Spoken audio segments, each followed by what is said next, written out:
ஐயோ அவன் வேறு ஃபோன் பண்ணிட்டான். எப்போ காண்டாக்ட் பண்ணுவான்னு தெரியாது. ஃபோன் எடுக்காமல் சமாளிக்கிறது. டேய் வாடா, போர் அடிக்குதுன்னு வடபழனி டிப்போ பக்கம் போனேன். உன் பேரையும் நம்பரையும் போர்டில் எழுதிக்கிட்டு இப்படியே சுத்திட்டே இருந்தாரு. விசாரிச்சதுக்கு அப்புறம் தான் தெரியுது உங்க ஊருக்காரராமே. உடனே கூப்பிட்டு வந்துட்டேன்ல. ஏன்டா டேய் ஒரு ஃபோன் ஒன்று பண்ணிருக்கலாம்டா. பக்கத்துல எனக்கு ஃபோன் அடிச்சியா, கரெக்டாக ஒரு நிமிஷம் கழிச்சு பிஸின்னு வந்துச்சு.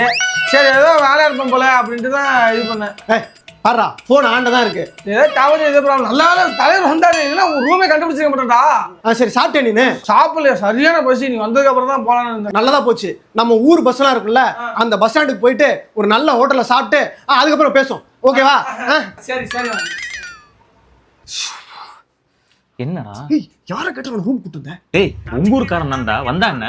இந்தா என்னவா, இவெல்லாம் ஊரை விட்டு சாமானியமே வரமாட்டான். அப்படிலாம் வந்தானா ரூம் விட்டு போக மாட்டான்டா. ஐயோ டேய் தங்குற மாதிரிலாம் தெரியல. டிஷர்ட் லோயரோட தான் வந்திருக்காரு. பேக் கூட எடுத்துட்டு வரல. என்ன பேக் கூட எடுத்துட்டு வரல?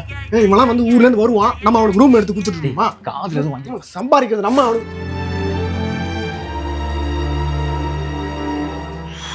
கேட்டாராடி. ஏன்டா அவரை கூட்டு வந்து என்ன குற்றம் ஒன்று சேக்கிட்டேடா.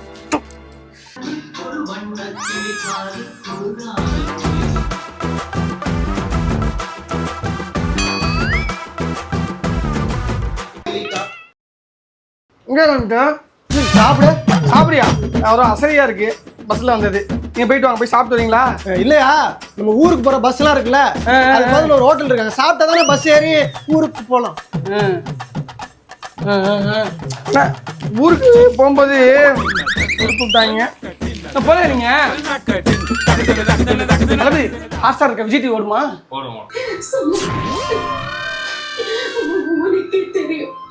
சொன்னா இல்லையா? சொன்னா இல்லையா? காலை நீட்டி போட்டு படுத்துப்பா. ஒரு வருஷம் ஆனாலும் அவன் போக மாட்டான்னு. ஏன்டா கத்துற? காதுல எதுவும் உளுத்துற போதுரா? ஏன் இப்ப நம்ம பேசுறது காதுல ஊழியா? காதுல ஊந்தா அப்படிதான் இருப்பான். இங்க பாரு, இந்த ஒரு வருஷத்துக்கு 1 ரூபா கூட அவனை செலவு பண்ண மாட்டான். பாத்துக்கோ. அவ்வளவுதான். பங்காளி கீழே போறியா? இல்ல மேல. அப்ப மேலே இருந்து ரைட் சைட்ல பாத்தீங்கன்னா ஒரு அக்கா கடை இருக்குங்க. அங்க ஒரு முட்டை தோசை ஒரு ஆம்லெட் வேண்டு வந்துரு.